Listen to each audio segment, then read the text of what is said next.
પૃથ્વી ઉપર હાહાકાર મચાવી દીધો છે અને તમે 100 મહિનાની નિંદ્રા લઈને સૂતા છે તો માટે પૃથ્વી માંથી અંડરાત થઈ ગયો છે માં એટલા માટે હું તમને જગાડવા માંગુ છું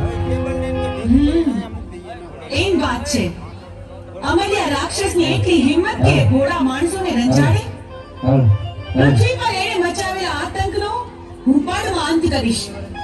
અમલ્યા રાક્ષસનો પાપનો ઘડો ભરાઈ ગયો છે એણે પોતાનો વિનાશ પોતે નોતર્યો છે ચાલ જોગી ચાલ તું આગળ ને હું પાછળ અમલ્યા દત્ત રાક્ષસને ચપટીમાં ચોળી નાખું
રણચંડી બની માતા